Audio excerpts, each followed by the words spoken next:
Il était une fois, dans la ville animée et bruyante d'Azaba, un homme qui semblait avoir tout pour lui. Si vous le croisiez dans la rue, vous verriez un homme élégant, toujours vêtu de costumes impeccables ou de tenues traditionnelles richement brodées.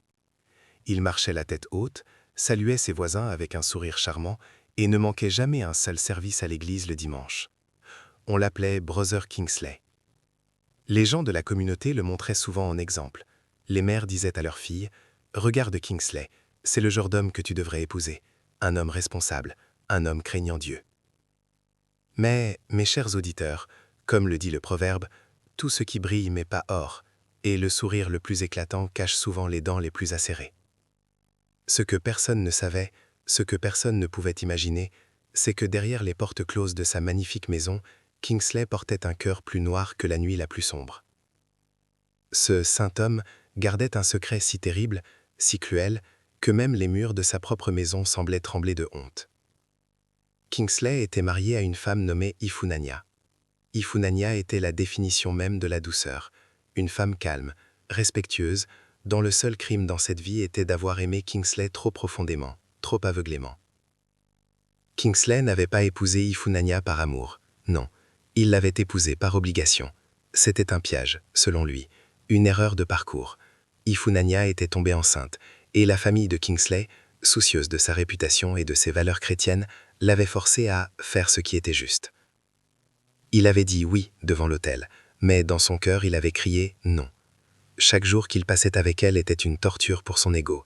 Il avait une autre femme en tête, une femme qu'il considérait comme son âme sœur, sa véritable moitié, une femme sophistiquée qui vivait à l'étranger. Ifunanya, elle, vivait dans l'espoir. Elle se disait « Avec le temps, il m'aimera. Une fois que le bébé sera là, son cœur s'adoucira. » Le jour tant redouté et tant attendu arriva. Ifunanya entra en travail. Les douleurs de l'enfantement la saisirent aux premières heures de la matinée.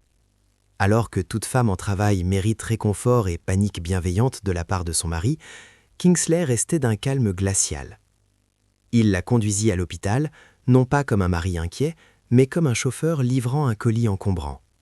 Il conduisait lentement, sans un mot, tandis qu'elle gémissait de douleur sur le siège passager. Arrivé à l'hôpital, il la déposa. Il embrassa son front, un baiser froid, vide de toute émotion, et lui dit « Tout ira bien, je rentre prier pour toi. » Ifunanya sourit faiblement, pensant que son mari allait intercéder auprès de Dieu pour sa sécurité, mais elle se trompait lourdement sur la nature de sa prière. De retour chez lui, Kingsley s'enferma dans sa chambre. Dehors, le ciel s'assombrit. Des nuages lourds et noirs s'amoncelaient au-dessus d'Azaba, comme si la nature elle-même savait ce qui allait se passer.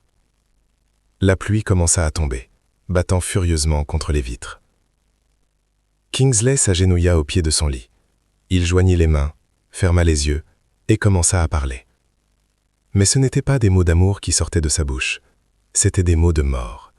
« Seigneur, » murmura-t-il, sa voix tremblante d'une excitation morbide, « tu connais mon cœur.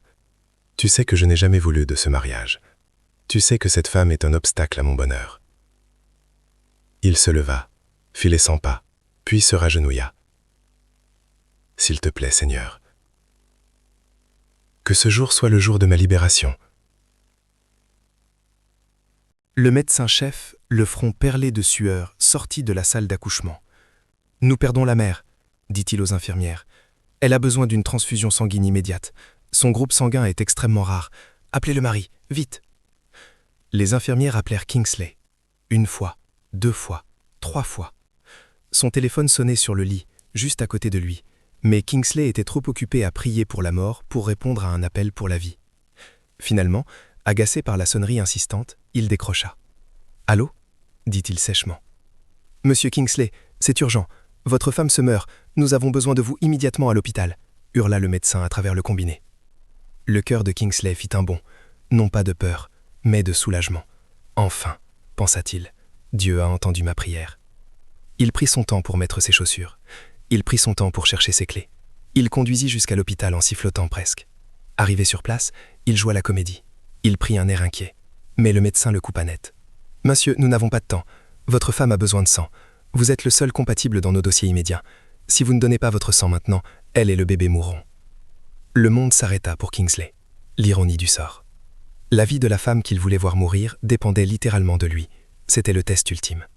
Il regarda à travers la vitre. Il vit Ifunanya, pâle, inconsciente, branchée à des machines. Il vit son ventre arrondi, où son propre enfant luttait pour vivre. Son esprit s'emballa. Si je refuse, personne ne saura. Je dirai que j'avais peur des aiguilles ou que je me sentais mal. Elle mourra, et je serai libre. Il regarda le médecin droit dans les yeux et lâcha la bombe. « Je ne peux pas », dit-il. Le médecin le regarda, abasourdi. « Pardon ? Je ne me sens pas bien, je suis faible, je ne peux pas donner mon sang. »« Monsieur, c'est votre femme, c'est votre enfant !» cria le médecin. Kingsley tourna les talons. « J'ai dit non, faites votre travail, docteur, je ne peux pas. » Et il sortit du service, laissant sa femme à son sort funeste. Il signa même une décharge refusant la procédure. C'était un acte de méchanceté pure. Ifunanya se mourait.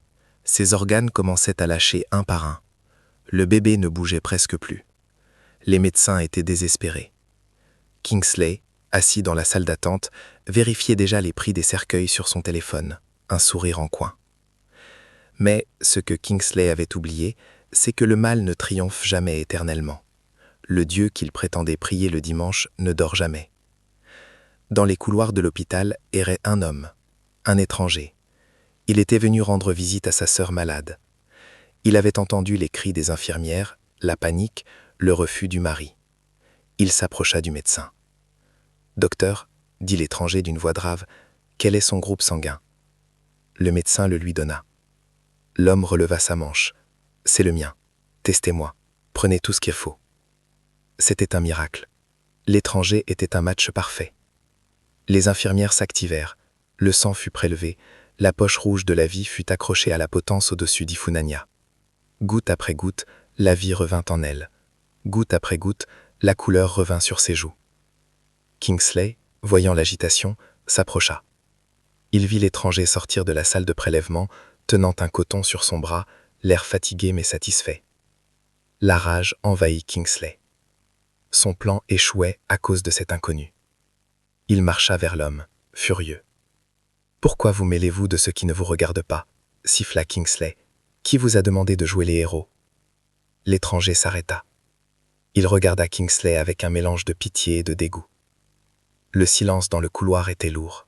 « Votre femme et votre enfant étaient en train de mourir, » répondit l'étranger calmement. « Et vous avez refusé de les aider. Quel genre d'homme êtes-vous ?»« Ça ne vous regarde pas, » aboya Kingsley. « Vous ne connaissez pas ma vie. Je ne voulais pas de cet enfant. Je ne voulais pas de ce mariage. » Les infirmières s'arrêtèrent, choquées par les aveux de cet homme cruel. L'étranger s'avança d'un pas vers Kingsley, le fixant intensément. « Vous avez raison. Je ne connais pas votre vie. Mais je connais celle de votre femme. » L'étranger continua.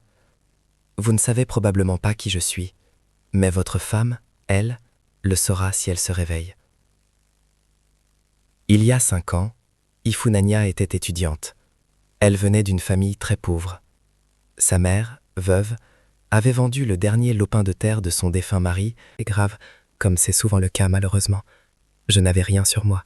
J'étais étudiant, fauché, inconscient. Ils allaient me laisser mourir.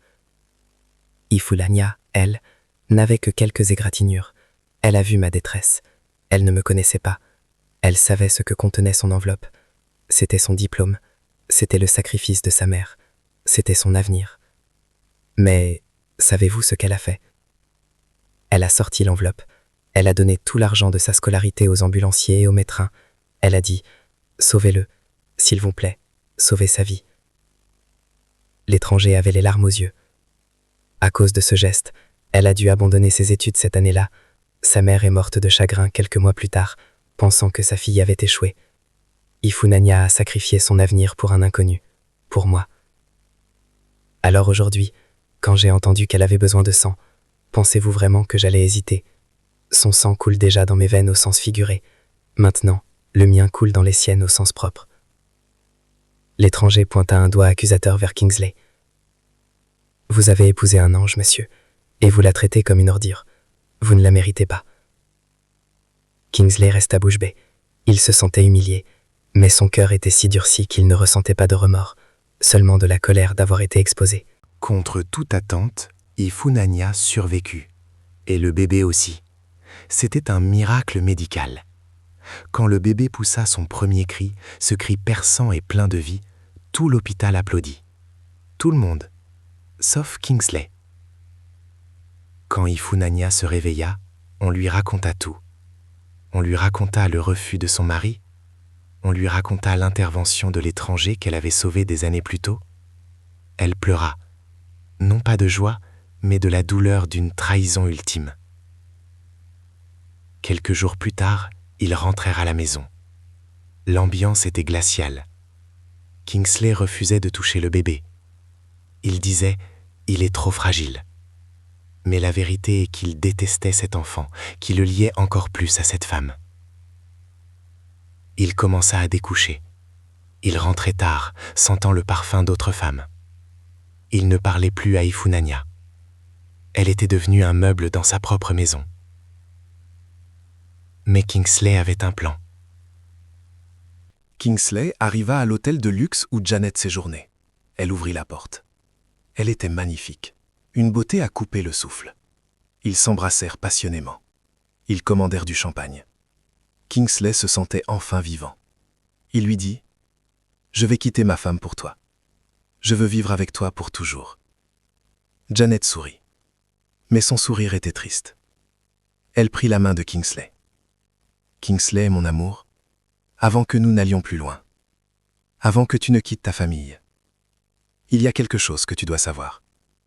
Quelque chose que je ne t'ai jamais dit par peur de te perdre. » Kingsley rit nerveusement. « Quoi que ce soit, ça ne compte pas. Je t'aime. Est-ce que tu as des dettes?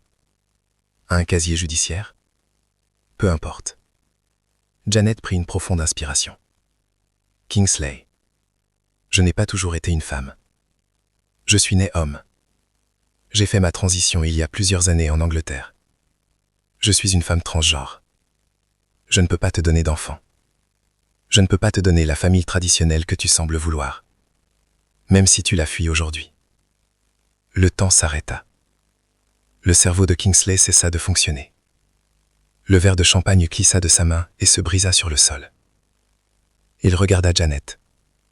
Il chercha une trace de blague sur son visage. Il n'y en avait pas. L'homme qui avait rejeté la mère de son enfant. La femme qui avait tout sacrifié pour lui. L'avait fait pour une illusion. Sa réaction fut violente. Il hurla. Il l'insulta.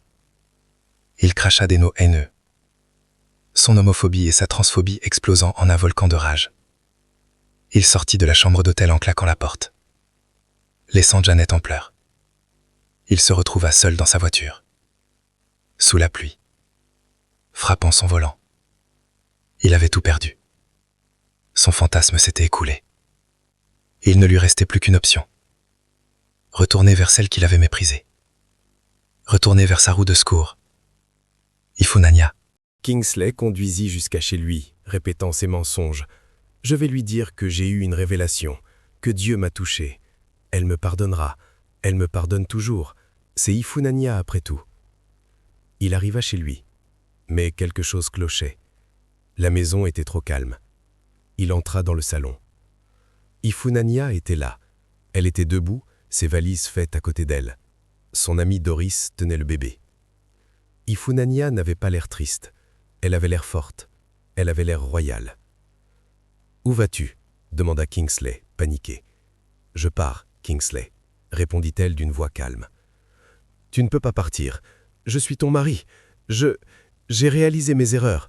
Je veux qu'on recommence » implora-t-il, se mettant à genoux, essayant de jouer la carte de la pitié. Ifunanya le regarda de haut. Ce n'était plus la femme soumise qu'il avait connue. La maternité et l'épreuve de la mort l'avaient transformée. « Kingsley, dit-elle, j'ai failli mourir pour te donner un enfant, et tu as refusé de me donner ton sang. Un étranger a dû le faire parce que j'avais semé le bien dans son passé. Aujourd'hui, je récolte la vie grâce à mes actes passés. Mais toi, que récoltes-tu » Elle s'approcha de la porte. « J'ai appris une leçon aujourd'hui.